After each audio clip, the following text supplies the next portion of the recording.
Good evening. It's April 28th, 2020, and I'm here talking with Tanya Kalmanovitch.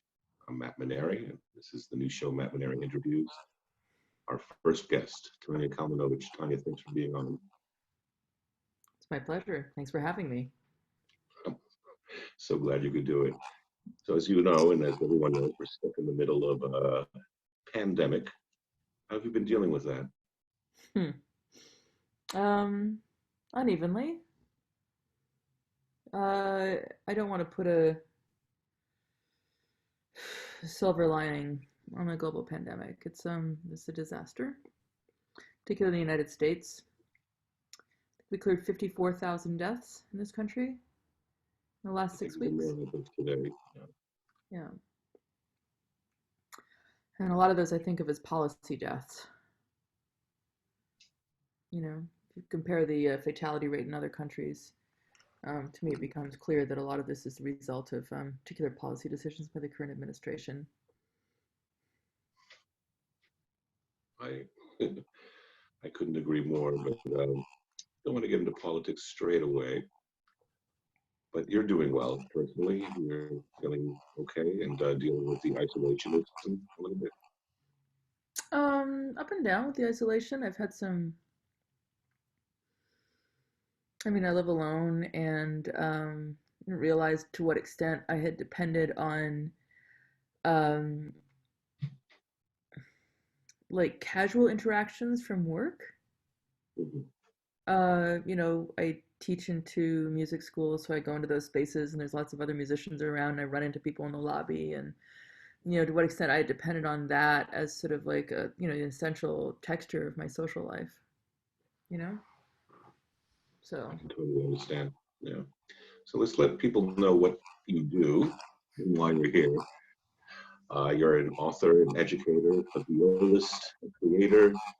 Um, you do just about everything. How do you define yourself? how do I define what sense? Well, in the sense of like, say, you're sitting at a bar and some guy's there. It's like, oh, what do you do? You know, that kind of thing, like a cold open kind of thing. Cold open. So what, I'm on the airplane, somebody says, "What do you do?" I say I'm a musician, and then they go, "Oh, what do you play?" And I say I play the viola. And they go, "Oh, what's that? Is that like a cello?" And I'm like, "No, it's not like a cello, not really." We go through that whole thing, and I suppose from there, I tell people that although I trained in classical music, I primarily identify as an improviser. Hmm. Um, Also, sometimes I'll just tell people that I'm a university professor. Sometimes I'll tell people that I'm a researcher. It Hmm. really depends on the context. Okay, but in your own gut, what is it that you feel comes most naturally to you? What is it that like, oh, that's who I am. I'm a violist, or I'm a this, or I'm a A teacher, musician. I would say musician. musician all around. Yeah, Yeah. which encompasses quite a big umbrella of ideas, doesn't it? Yeah. So you went to Juilliard, yes, Yeah, I went there once for and 4 years. where else did you go? Most of my training is as an improviser. I'm Can't sorry. even say it. Most of my training as an improviser came through just being, in situ with Hmm. other improvisers. I didn't go to jazz school or improvised music Right. school. I do have a couple of other degrees in unrelated fields. What are they? Just so people get a sense of. Well, I mean, not long after I finished Juilliard, I ended up quitting playing for a number of years, and I studied psychology. I did 2 degrees in psychology, specializing sort of history and theory of psychology. And Hmm. then I did a PhD in ethnomusicology. It's a lot of work. It's something to do. It is something to do, and I find it impressive. So you're teaching at the New England Conservatory of Music and the New School University simultaneously, Hmm. I mean, not and often at exactly the same time, mm, like on different days of the week. Yeah, but then what are you teaching there right now? What's your main focus? So at NEC, I've had a variety of roles, everything from being studio teacher, teaching improvisation, and sort of like creative craft in that way, ensemble coach. I served as assistant chair of the Department of Contemporary Improvisation for 4 years, in which case in that capacity, I produced a lot of concerts. What else do I do there? I teach jazz history seminars, and I teach a whole bunch of courses that are around the topic of what they call entrepreneurship, but what I call sort of survival in the Anthropocene, or And I took that course from you, oh, didn't you I? did. Yeah, you did. That's right. I found it extraordinary because coming up as a musician the way I did, I never really thought about the sustainability and things that go into being the musician that I was. I just assumed it was all a doomed battle. But you taught quite a many ideas that really opened my eyes to the possibilities out there. Can you talk a little bit about that? Well, I don't know. Tell me. You tell me what opened your eyes. Well, I tend to think a lot of musicians think, okay, I'm a jazz player, or I play prog rock, or I do this, or I do that. And then you get boxed in and you do certain kind of gigs, and then you do the occasional wedding, or then you get a class, or this or that. But thinking outside the box, which was one of your main focuses, of just kind of saying, what else can be done with this? What do these skills actually allow you to do in other parts of your life? That Hmm. were really eye-opening to me, anyway. Can you talk a little bit about that? Because you're much better at that. Hmm. Well, I suppose at heart, I think that music, sorry, I just like to sometimes snuggle underneath my turtleneck like this. I think this is a good look for me. It's a good look, and it's a fair look for the pandemic that we're in as well. Mm, yeah, sorry. I take this very seriously. I'm sorry. Um, okay. I think that music is much bigger than most music schools will let it be. And I think what a musician is and who counts as a musician is a much larger and more spacious category than anyone would have you believe. I think for the most part, music schools and the industry of music holds to a pretty narrow conception Mhm. of what counts as, who's valorized as a professional musician, who's considered to be important. And I try to work with my students to effect a kind of a critical separation between doing art and being an artist and the art market. Mm. See what I mean? So it's kind of understanding that there's two different things to think through. Like there's a process of doing artistic work, and then there's a process of like having that artistic work meet the marketplace. Mhm. Does that make sense? It's kind of like, Okay. in a sense, like also trying to parse out like what the relationship between music and money is for you. Mhm. A lot of times people kind of get confused on this idea that like either there's a lot of magical thinking about money on the Mhm. part of musicians, and there's by people, period. And there's also a lot of magical thinking about music. Yeah. Do you worry that with jazz clubs and festivals closed for the unforeseeable future, that they may never come back in the same way that they have, or they may come back in a better way, more sustainably for the art? Mm.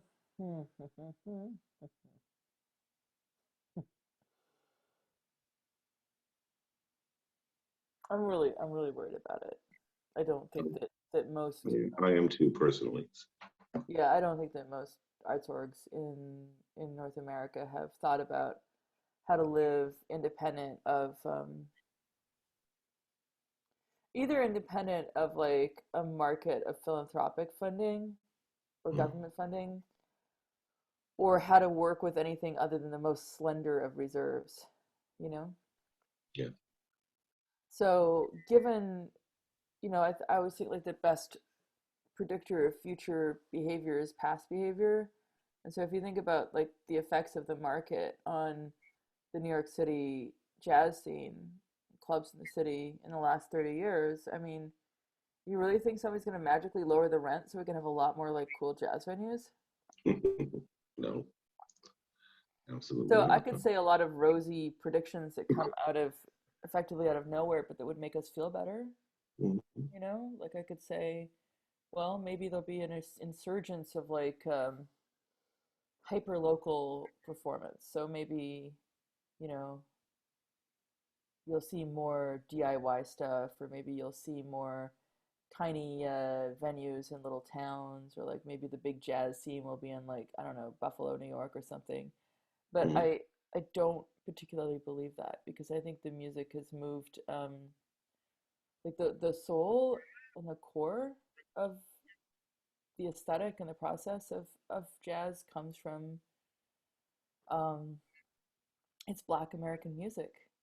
And this Mhm. country has like a deeply, deeply, deeply unresolved issue with race.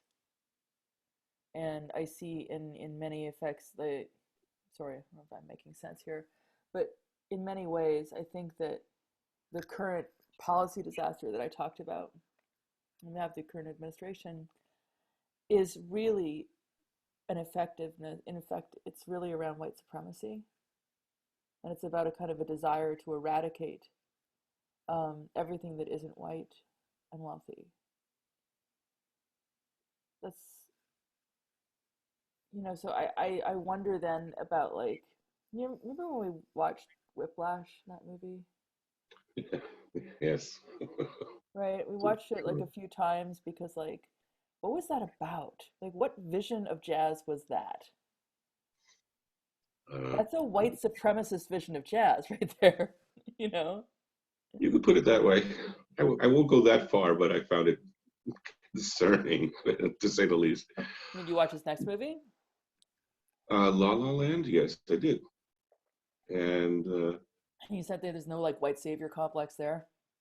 oh The yeah, thing is, and Mia, jazz is dying, and I am the one who's going to save it. there's that. And then I also saw First Man, which surprisingly I thought was a. I mean, I think all his movies are well crafted. There's no question he's a great craftsman as a cinema maker. Subject matter, that being said, a little debatable in areas, but Mm-hmm. I try to let up on stuff like that because it's you know maybe that's how he felt when he was growing up in junior high in a drum band. I don't know. Yeah, everybody has their own experience, and the white savior thing in La La Land was a little ridiculous, though, obviously, but a well-crafted movie. You can't deny. I didn't particularly love it, but I thought it was a really well-crafted film. But all right, well, let's take away the jazz clubs. What about the symphonies? The people coming out of New England Conservatory, are the concert halls, they've already been like devastated before coronavirus with lack of funding, lack of like audience, lack of interest. They're like grasping at any straw to make it interesting for anybody. And now this.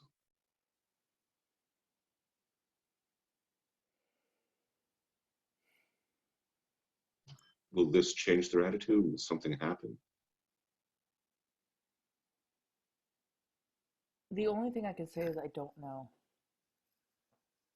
I'm not, again, like, I don't feel that, like, music organizations have been in the best of hands in terms of administration.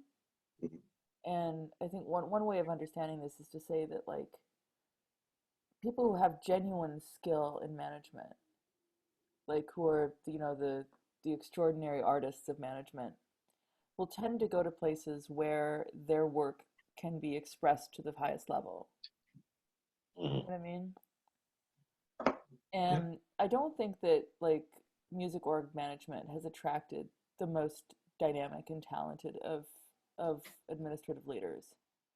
I see in general a kind of a critical failure of imagination. And I'm sorry, I sound very critical and dark about this right now, but We're um, kind of in a dark time. So a lot of this, I think, has exposed the failures that have been going on for the past 20 years anyway. It's kind of shined a magnifying light on the injustices in the healthcare system and the injustices in everything. And it's also hit the music world. Like, wow, what we've been focusing on for the past 20 years, and now this hits, where's the, the gravity that was going to really set us back straight? Well, I'm going to try to infuse my students with a sense of, tangible, palpable urgency, this idea that they're listening to themselves, listening to their desires and dissatisfactions in the spaces in which they feel aggrieved or confused or hurt, that there's like critical information in there, and that is the information that can lead them towards their sense of desire, and their desire is connected to hope and imagination. And their capacity to imagine other futures is the thing that will save them. So imagination, in this sense, is the seed of all forms of radical change. And It's a lovely thought. it's not just a Can lovely thought, it's true. And well, okay, to say it's true, can it be put into practice through universities, through academia? Or is this more of a Bernie Sanders grassroots, do it yourself from your Look, I kitchen? just happened to come into contact with people through, teaching in higher ed because that's where I work. Yeah, I would say the same thing to you if we were sitting next to each other at a bar. absolutely. No, I'm just curious, do you see like different paths opening up now because of the situation we're in?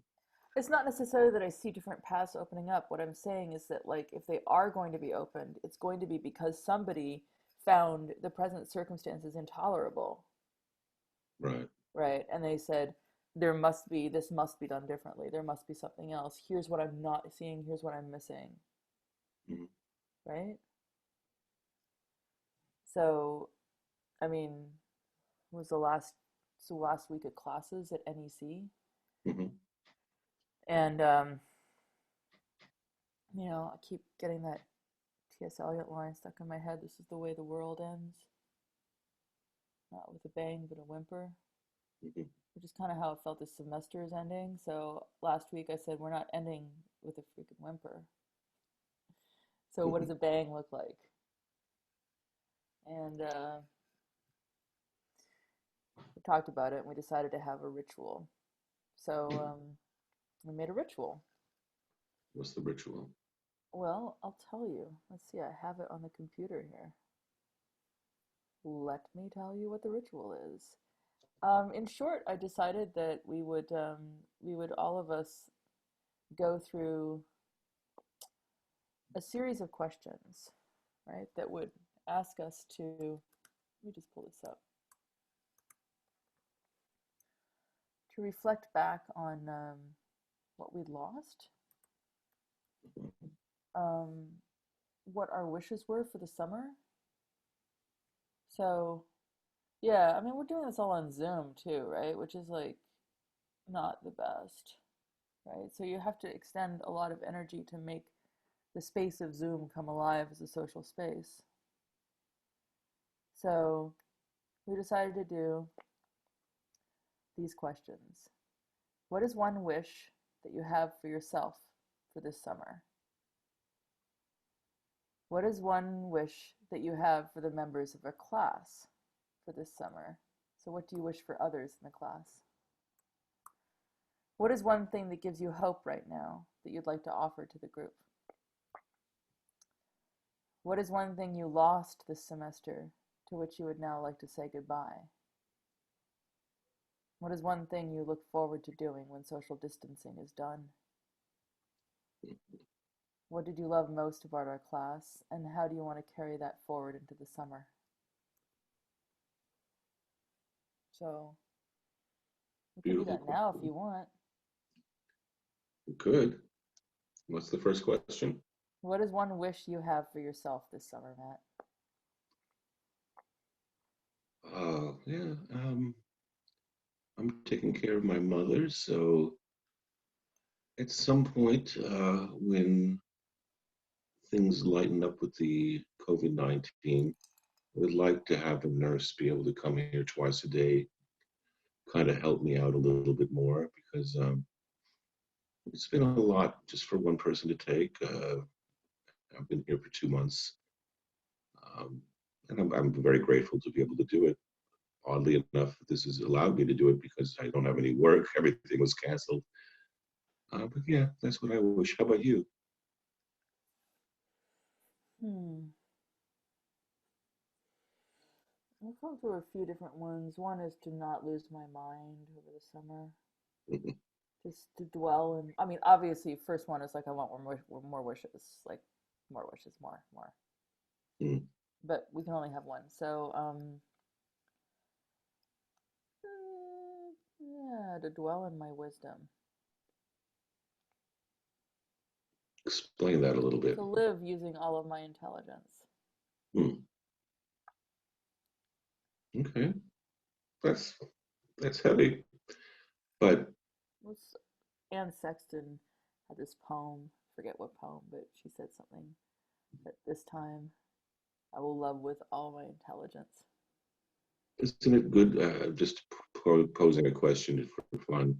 Isn't it good sometimes to make decisions not based on intelligence, but just kind of haphazardly? Fuller compass of intelligence, not intelligence like an IQ test. No, I know Full what you mean. scope. Okay, Full scope. I got it now. Second question. What is one wish that you have for the members of our class for this summer? So that would mean like, what's a wish you have for me, and what's a wish I have for you? So you go first. Okay, what I wish for you is, huh? Well, I know you're working a lot on writing right now. Um, Hmm. I know you're kind of stuck in a small apartment in Red Hook, and I know it can be stressful. So I hope, my wish is that things get to a place where things lighten up enough where you can kind of move a little more freely, see some students, see some friends, without worrying so much, without, fearing the worst, So Hmm. less anxiety driven summer where you can work on your stuff and still maintain friendships and things in a way that just, you know, doesn't feel so isolated. Right. Thanks. That'll be okay. How about for me? Did you get some support?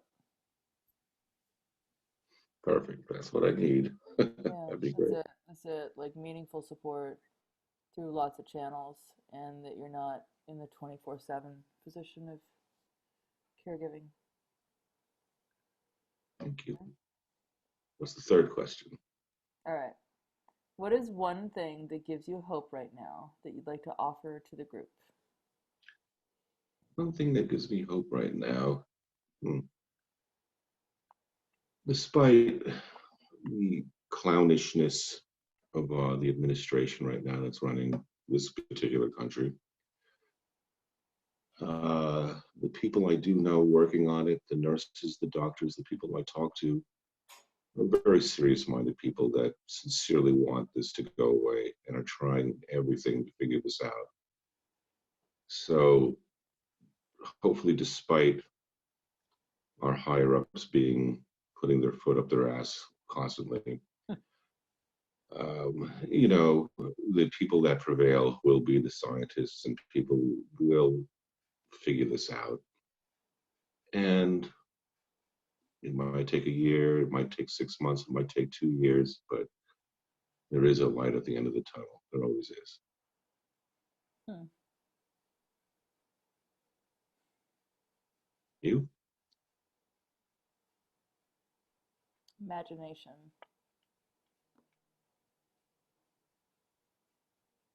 Yeah, we need more of that, I think. So, like, imagination is funny. It makes a cloudy day sunny. Makes a Or bee think of honey. Just as sorry.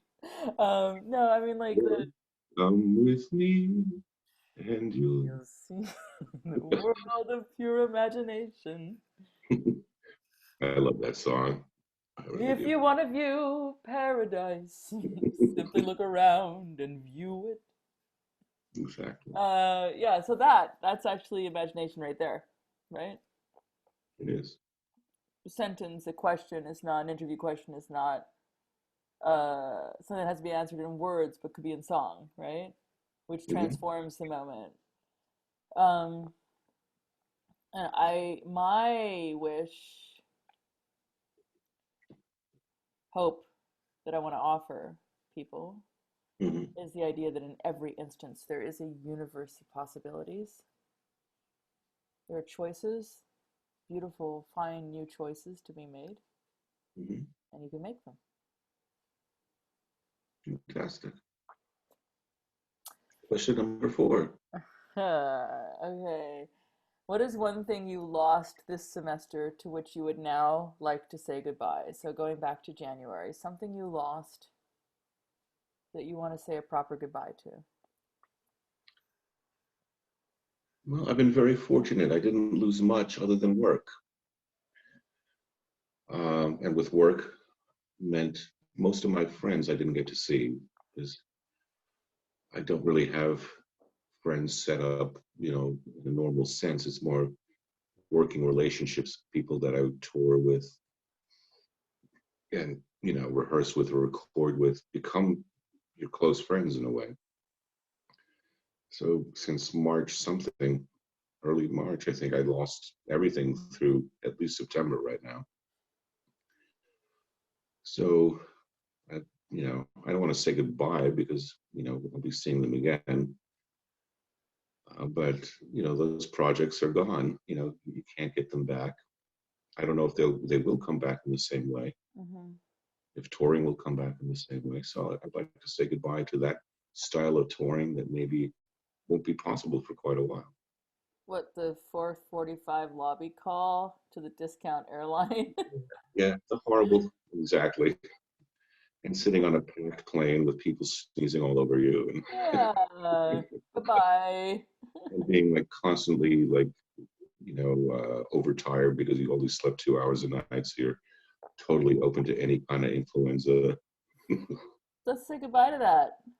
I'm saying goodbye to it right now. Bye bye. How about you? Um, hmm, good question.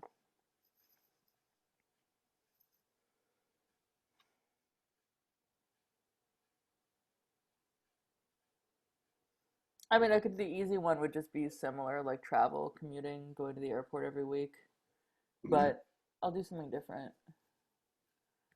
Um,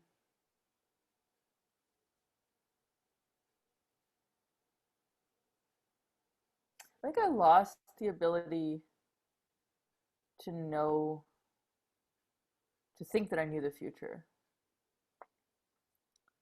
Like, I would go, okay, so I'm gonna work this semester, these are my goals, and then in the fall when I come back, we'll do this and that. And now I can no longer plan on that. And Right. now I live in this sort of ceaseless, unyielding present moment. Um, and I think the loss of the capacity to imagine a continuous future is something worth acknowledging. You know, like I can't say to my students, "I'll see you in September." Right. I have to That's good. reframe. Like I'll say, "I'll see you." Like I was planning this goofy 50th birthday party all year, Oh, and now I can't plan it. right. Because I don't know what's going to happen. Yeah, nobody knows what's going to happen, and making plans is part of our human nature. Yeah. It's going to be tricky. I know you're always thinking 2 steps ahead. Does it change the way you think about how you're working right now?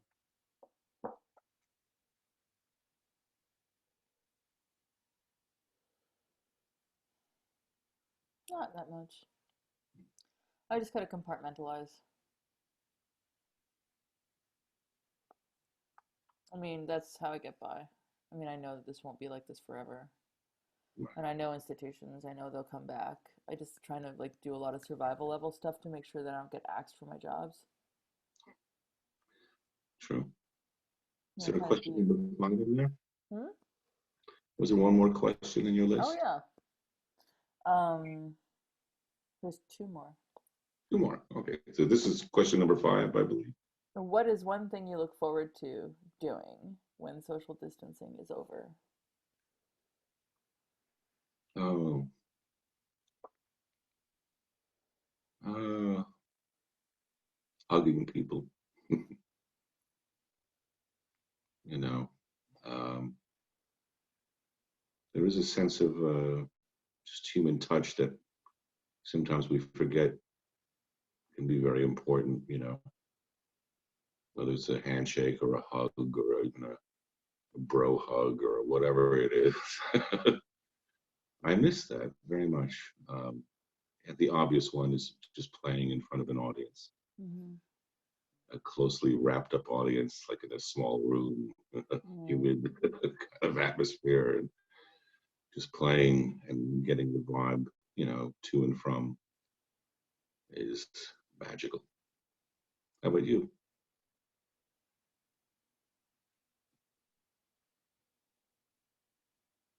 I have like six answers at least. Like one is I just want to go get a drink at a bar, you know, go to Oh, a no, restaurant. without saying, Um, restaurant, bar, obviously, like just being able to.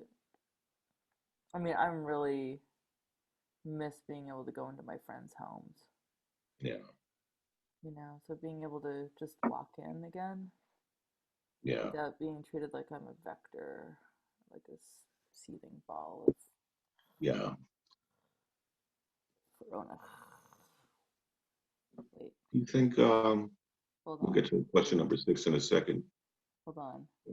I lost you for a second. You did, but that's because I'm just about to do something that's gonna be like funny. Corona. Little virus behind you.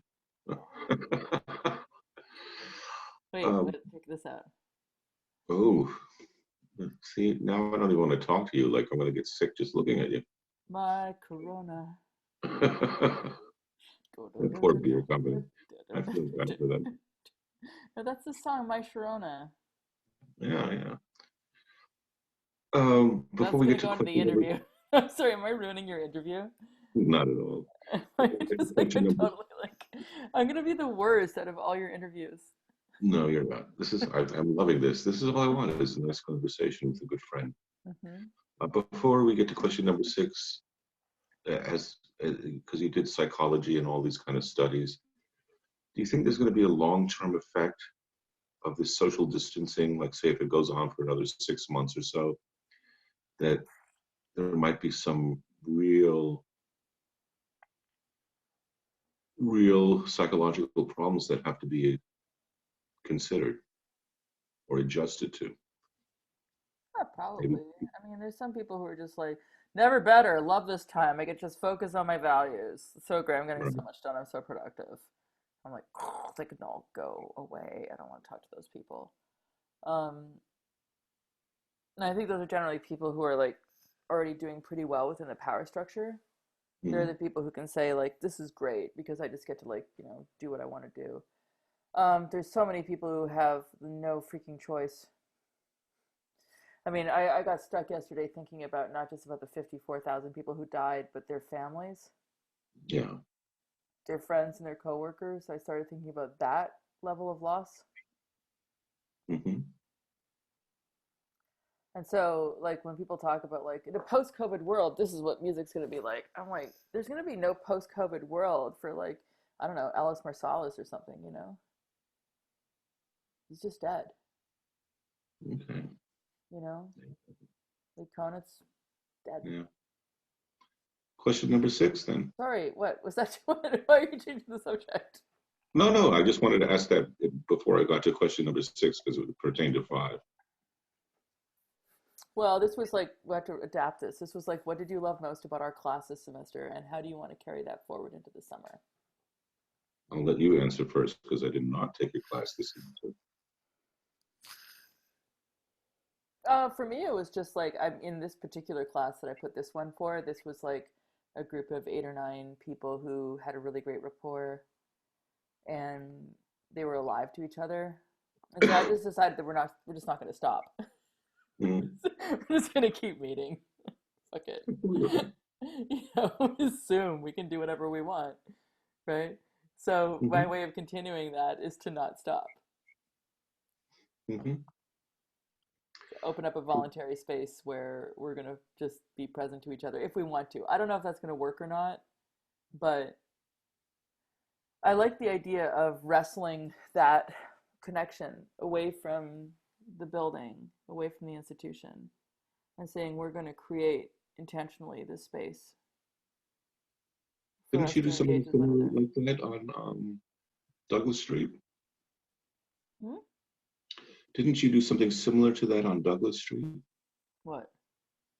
Create a space. Was I that did create Douglas a Street? space. Yes, it was literally a space, like a physical space. Okay, but you're talking about something different now. I was talking about Zoom space. A Zoom space. Yeah. Okay, I didn't But get that. no, I we can't have spaces like that anymore because of gentrification. Explain that a little bit. The rent on 295 Douglas was $1,400 a month.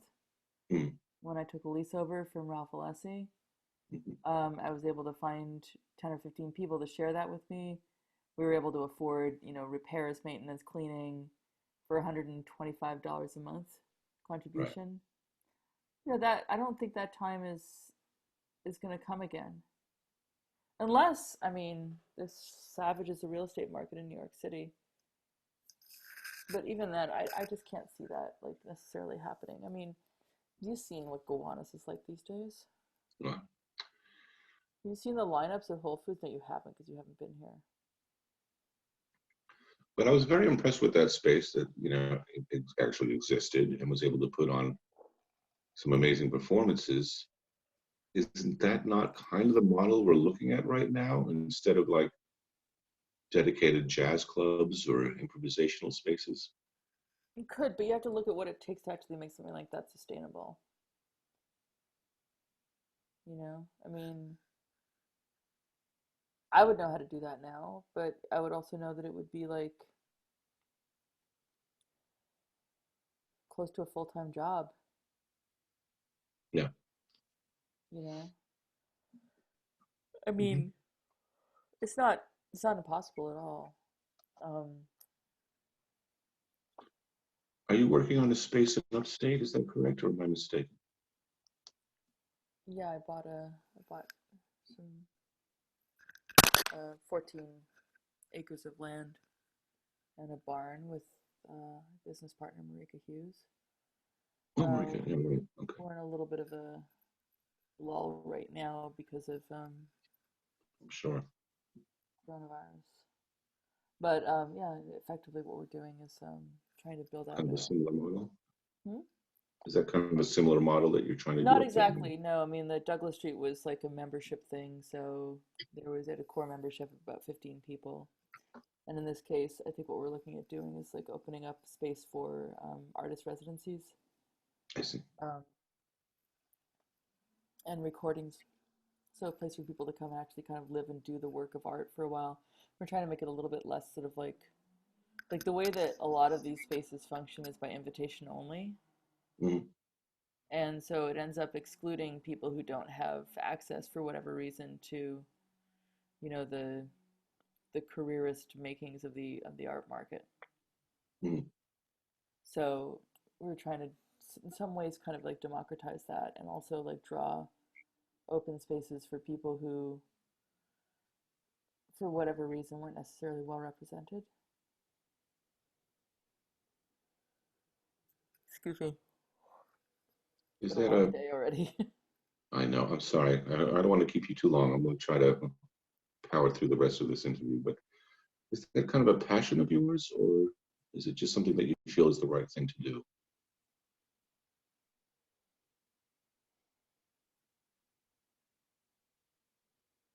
I think service to others is something that I feel both um, a passion for and like a kind of a moral urgency. Hmm. I think I have certain skills and capacities, and I feel like I need to use them. Um, I'm not sure that that needs to be done in all the places all the time, I mean, that was also partly a pragmatic decision on my part because, like, I don't make a lot of money and I don't stand to inherit much of anything. And so I needed to think about where I might spend the last part of my life. So I was looking to kind of build out a space in which I might be able to do that. Does that make sense? Okay. Which is I'd like to never. backtrack just a little bit Hmm. and kind of go to the origins of Tanya Kalmanovitch. Did you start as a violinist, a violist? Both? Violinist in Canada, Hmm. in Alberta, is that correct? Hmm.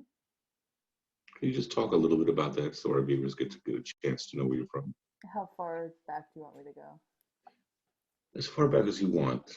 I'm not going to push anything, just a slight background because I find it fascinating the different musicians I meet. Everybody has a different story.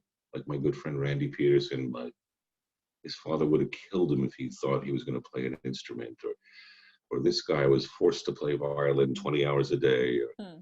So, what was your kind of thing? My mother put me in Suzuki violin lessons when she could because she was came from a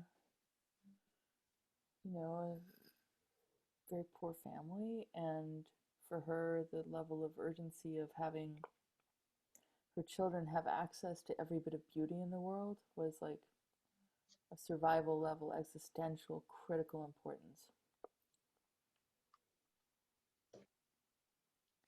So I don't think she necessarily intended for me to become a professional musician, but more that she saw music as being the way by which I might have access to the things that cultural experience can bring you, a Did broader you set of options and perspectives, a sense of your own value. Because when you come into relationship with beauty, you become beautiful.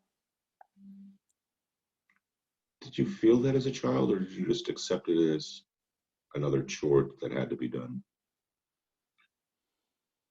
I'm sure I did.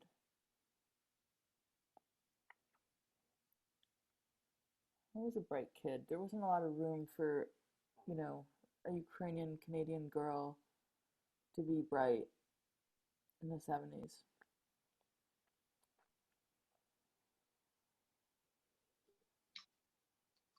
Did you love it? What? Music, playing the violin as a child.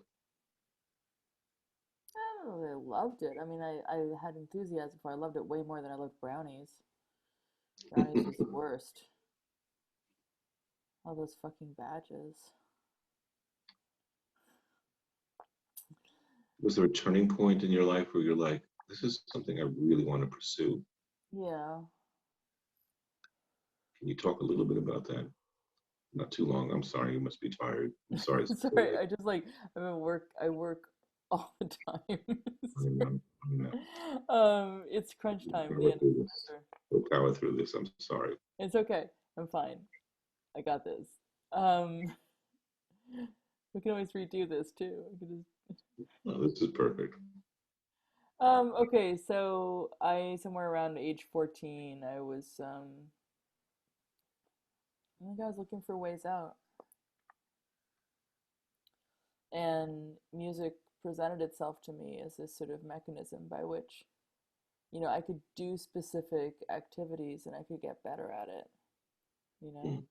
There were specific things you could do and you would see the results. And then you could do better in audition and you could like make progress. It's like a game. It's like chess or something, Mm. you know? And I have always had to balance like the functional utility of music making against what I have gradually come to realize by now is like, my more extraordinary capacity as an artist, which I never really knew. I got that confused with the functional utility all the time. Like, if you get into a school like Juilliard and you come from the kind of family I come from and the kind of place I come from, it's like being a man on the moon. It's like that weird, that rare, right? And Yeah. so there's this sense of exceptionalism that you have that is kind of like a bullheaded kind of Joan of Arc sort of thing that you need in order to get the fuck out. Right. Because nobody's going to get you out. So if you're going to get out, you're going to internalize every weird ass definition that they have, the system, the people, the man, whatever, whatever definition they have of excellence. And but the consequence is that with that you internalize this kind of sense of shame and inadequacy, that who you are as a person is fundamentally not okay. In what way? Well, just well, any obvious way, like if you're a girl, it's not okay. If you're ethnic, it's not okay. I see. You know, like Okay. that kind of stuff. So this is really like there's a lot about this. It's about cultural place, but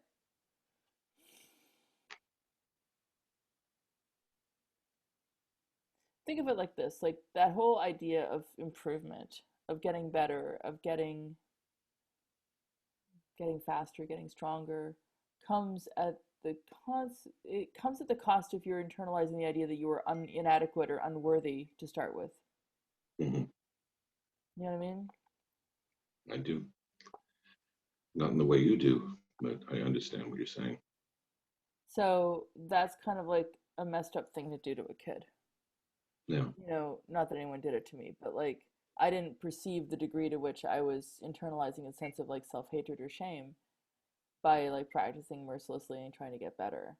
I just thought this is working. I'm getting out. Yeah. And you And did. I think it's like that when you try to build a career too. Like when you start like figuring out the game of like how do you get an album released by this label, or how do you get into Downbeat, or how do you get into this festival? How do you get Right. that grant? There's this sort of sense of like you confuse the technical craft of career advancement with your value as an artist and as a person. And that's a critical mistake. I agree. When you got into Juilliard, I believe you told me you were elated at the time. Can you just talk a little bit about that kind of feeling?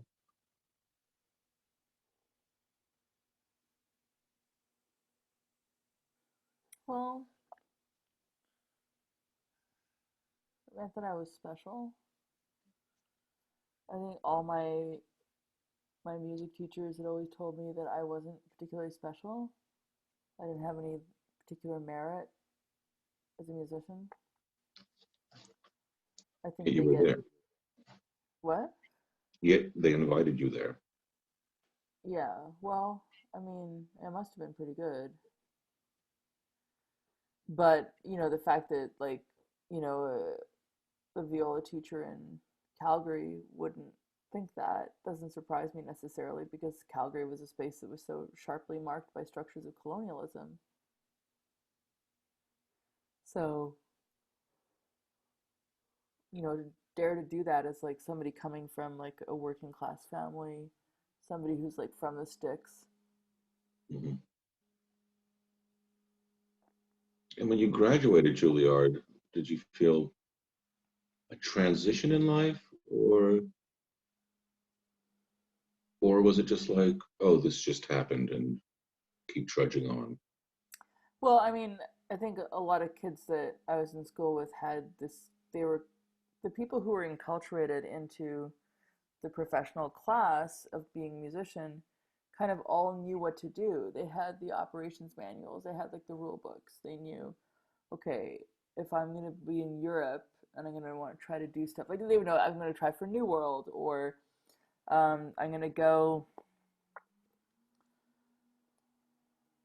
back and live with my parents, going to take all these auditions or whatever. Like they knew what to do, and I didn't know what to do because there was no manual for someone like me. But I was really interested in jazz, and I'd been going out to hear jazz all the time when I lived in New York, and picked up a little bit of basic skill.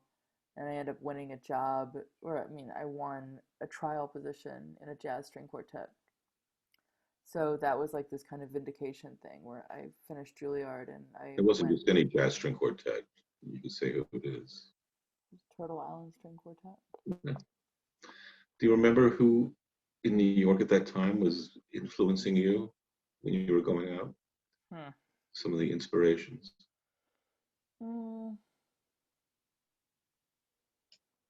I mean, I just remember in terms of string playing stuff. I remember seeing Mark Feldman play at Visionis and saying like, Hmm. you know, look at that. There's a violinist playing like stuff that I haven't heard before. Right. Um,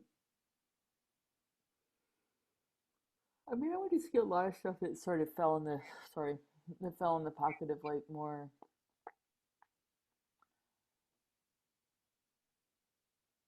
a little bit more not entirely downtown stuff, but like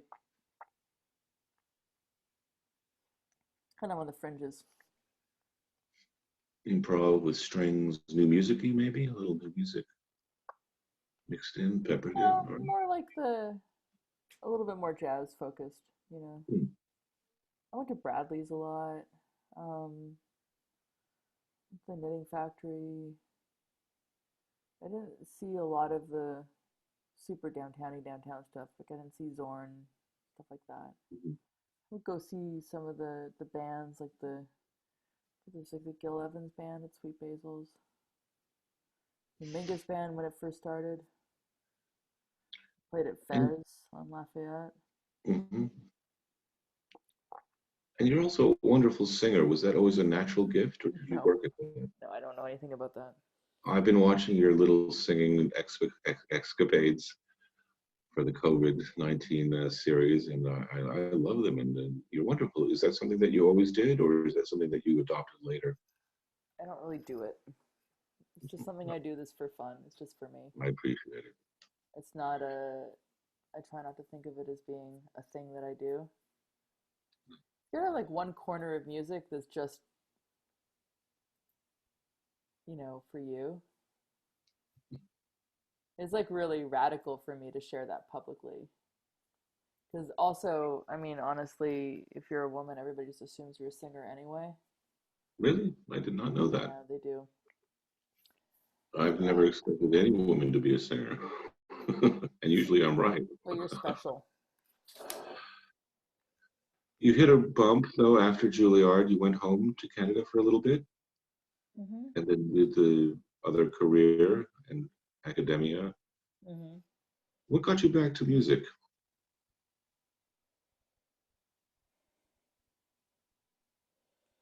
I need to make a little bit of money. I was driving a career route. I saw a sign that said help wanted violin instructor. I was like, I can do that.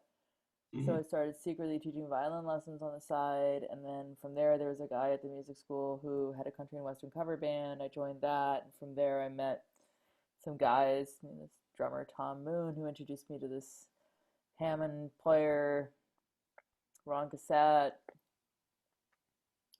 got me into some other bands, just making whatever it was then. It was $100 a night. You could play a bar gig, which is more than it pays now.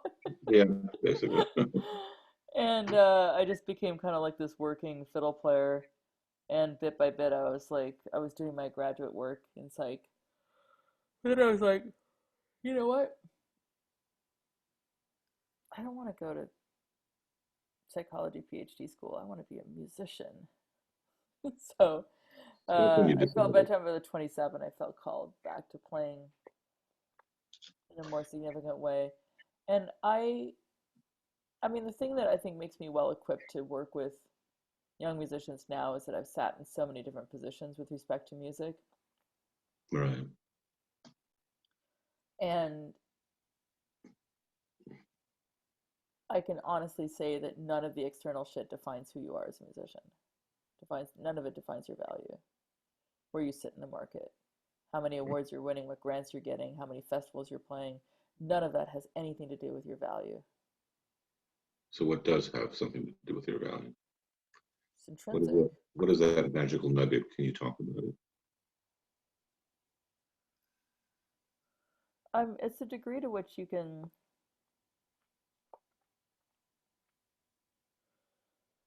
make authentic choices,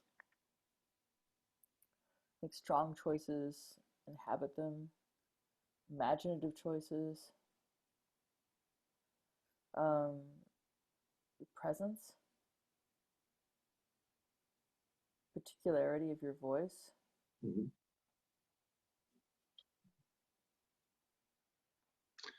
You've had a pretty extraordinary career since you were 27. Can you just, I mean, you've done quite a few records with quite a few extraordinary people. Do you want to just list them off a little bit? Oh God, no, you do it. You do it. I'm People should Canadian. know. I People can't. should I'm know. pathologically modest. Well, this is my interview, and just so people know, I did this record with this guy, Matt Maneri. oh God, that He's guy. probably the greatest improviser of No. our generation. Have you heard of him? Uh, all right, let's go back. What was the first record you did? Uh, First record, Tanya Kalmanovitch Trio. Who was that with? Sang Russ Broom and John Hyde, Calgary.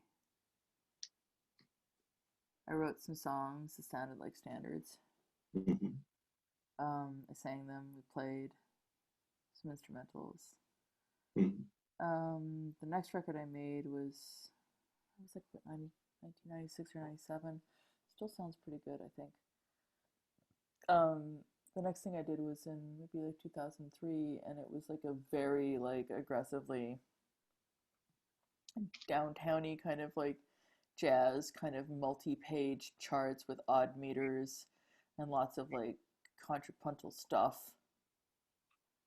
Can you explain to our viewers what downtowny means? Because a lot of people don't know if you're not a New I don't Yorker. know. Just kind of your semblance of what Are we gonna downtown. release this interview? Like actually be Yeah. like that? I'm so tired. Just a quick kind of like what you perceive as downtown, and do you think that's kind of changed over the years as well?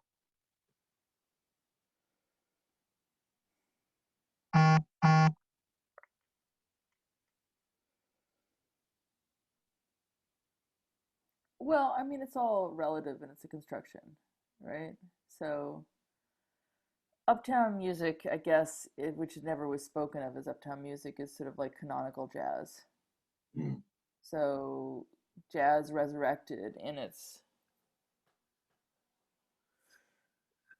the form of canon through like Jazz at Lincoln Center and that kind of stuff. Um,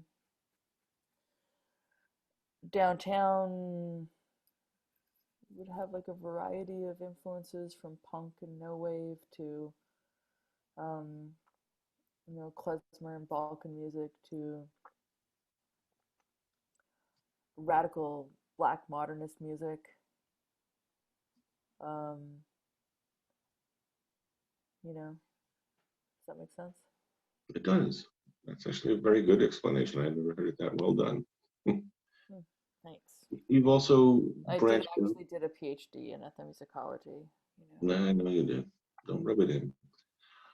You also branched out more into the more free jazz playing. You started playing with, was it Myra Melford at first, or I did. I did a little bit of yeah. I did do an album with Myra Melford. Yeah, mm, and what else have I recorded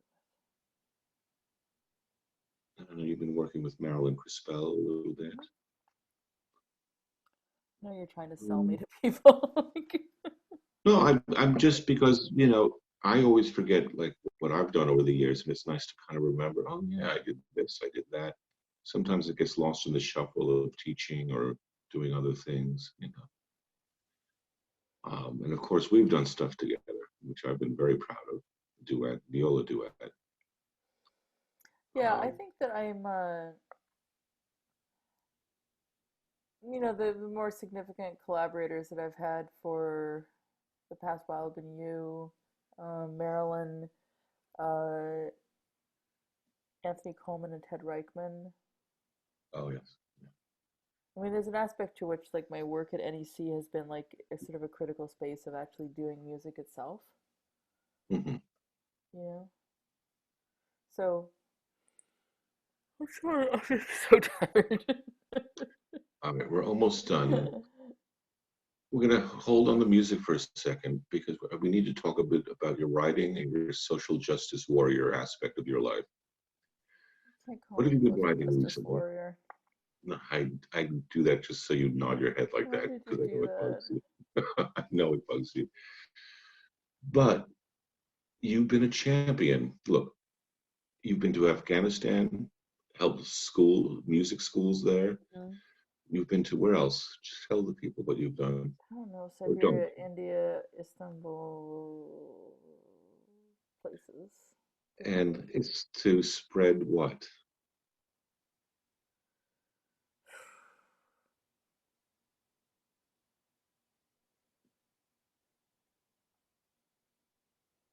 I mean, not to spread, not to evangelize, more to try to take stock of the ways in which empire was enacted through musical instruments. Trying to understand like colonialism and imperialism and various structures of power as they are, yeah, enforced or imposed through music, and how music also functions in a contradictory way as sort of like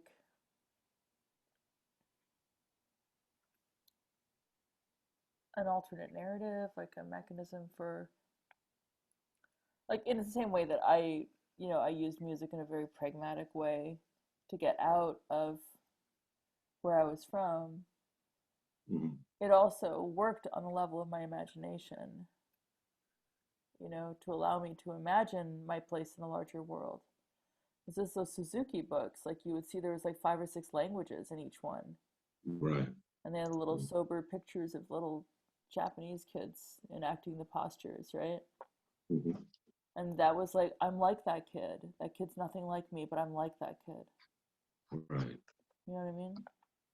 I do. So I was always interested in that. So, um, and then I mean, a few things happened. Like about 8 years ago, 7.5 years ago, Hurricane Sandy hit my neighborhood and I turned remember. it into a disaster zone. And suddenly, the stuff that I saw in Afghanistan, like military trucks and lines for food and people in need, was happening right here. And it's been a more or less unbroken stream of incidents since then. And so that's what I work on most of all right now is um, kind of a transdisciplinary layered project where I'm trying to understand um, climate crisis Mm-hmm. and the end of oil on the level of my own life. So the place where I was born was, when I was born, a tiny town, and now it's the largest and most destructive industrial project in human history. My father and stepfather both worked in oil operations in Fort McMurray, and it's something that was so much a part of my life that I never thought it was exceptional or extraordinary, maybe something to be kind of ashamed of or to conceal. Right. Um, and then about 10 years ago, um, that stuff was really all over the front page news internationally, sort of the emblem of everything that had gone wrong with big oil. And so it's disconcerting for me to see like the obscure little town that I was from suddenly villainized and, you know, on the cover of the Guardian and the New York Times and shit. So I started this project of trying to like kind of go back home and reckoning with my relationship to home and trying to understand just kind of like forensic sort of self evaluation in terms of understanding my relationship to oil. So, I decided to And become a musician. What? you've written a whole kind of theatrical thing about this Yeah, called the Tar Sands Project. Is that correct? Tarzan songbook. I'm sorry, say again? Tarzan songbook. Songbook, which I've seen several iterations of, and I'm floored by them, by the way. Really love them. Where you incorporate music from the area, you talk to First Nation people, you talk to a lot of people, interviews, and also about your own personal experience growing up there. Mm-hmm. I found it extraordinary and very moving.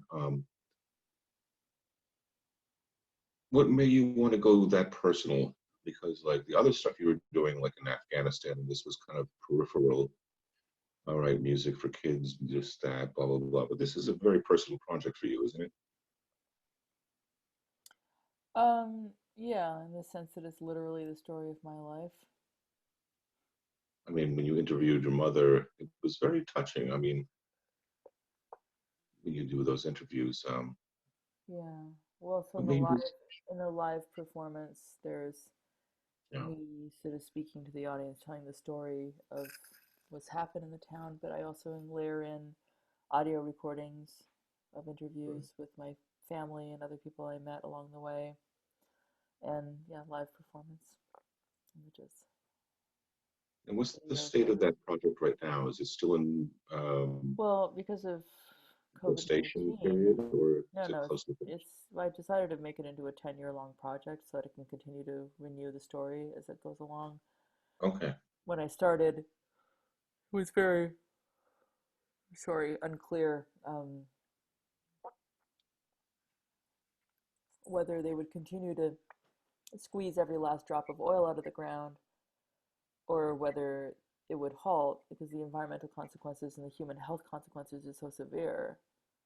Um, and then in the last 4 years, a series of really devastating events have happened in Fort McMurray. There was a 2014 crash in oil prices really messed things up. 2015, there was a big flood. 2016, there was a catastrophic wildfire that forced the evacuation of the entire town and stopped operations for the first time in 47 years. 2017, more fires. They're not there so much. Just this week, yesterday, the spring breakup caused this ice jam that's flooded the entire city again. This is like a week after oil prices plunged down to negative $37 a barrel. And from there, like 4 or 5 weeks after this huge $22 billion mine proposal that was supposed to sail through, the company just pulled it at the last minute and said they didn't think they could make money from it. So I think we're really witnessing in some ways in that space, like really the end of oil. Hmm. And I don't think we've begun to think through what that means. I think like the coronavirus is like this weird pause on a lot of things, but I have no doubt that the powers that be will use this pause to push through all kinds of crappy things. Hmm. And I don't have enough faith in,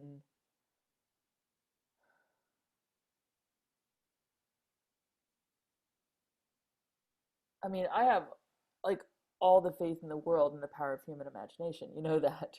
I do. But I don't have a lot of faith in people's ability to step up to that. I understand. I think we're wrapping up towards the end. Um, I found all your work extraordinary. I've followed your career obviously for quite a while. Also, we've been friends for quite a while, and I've even taken your classes, and I found them very stimulating. And your essays, you're quite a writer. I know you're also writing a novel right now. Is this It's also a true? creative nonfiction book. Okay, so you're a busy person. As someone who has all this wealth of knowledge around her, can you recommend to our audience, okay, I'm sitting here at home alone. Is there a book you could recommend, a movie, an album, a record, or even a meditation that you could recommend that might help ease their lives just for an hour or two?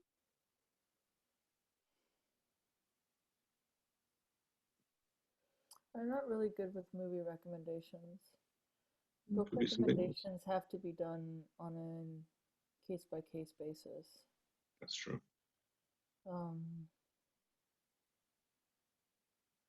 I guess the only thing I could say is that, like, if you think about like that power of imagination and the idea that in every instant there's like a universe of choices that we can face. One thing is just to kind of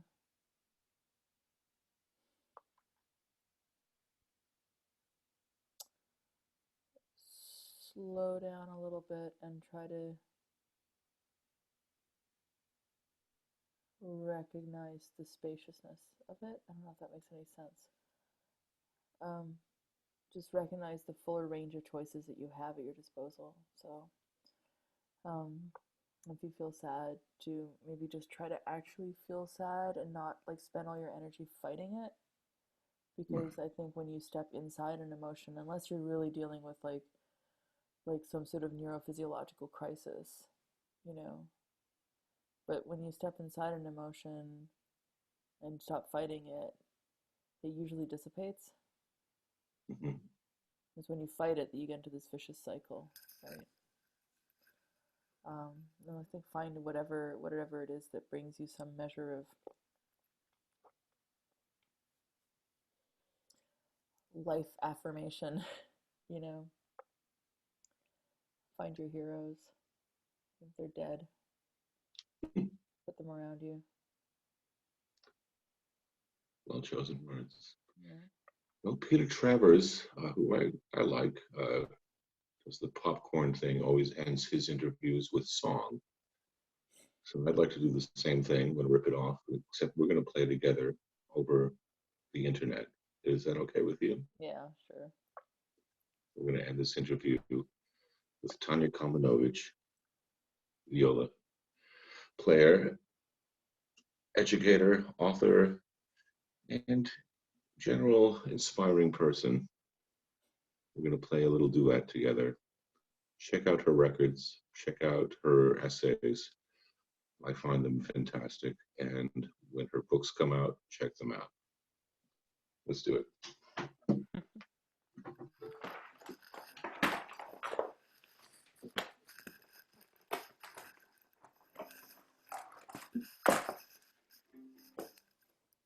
It'll take me a second. Hold on.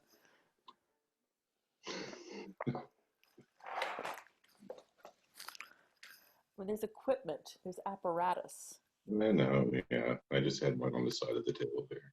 Yeah, of course you did. Because you're all prepared. I don't use the shoulder rest because I'm lazy. You're just more professional than I am.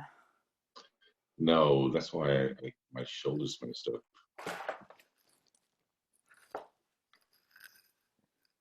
We're going to deal with a lot of latency issues here. Yeah, we'll see how it works. Mm-hmm. And Tanya, once again, I want to thank you for doing this interview. It really is lovely that you took the time to do this. I know you've been working very hard, so all my appreciation. Thank you.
That was lovely, Tanya.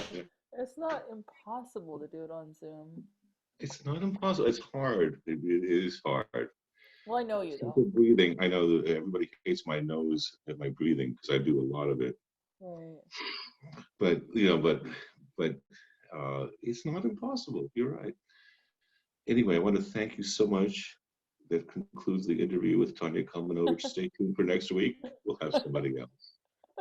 Thank you again, Tanya. You're Bye welcome. bye. Bye.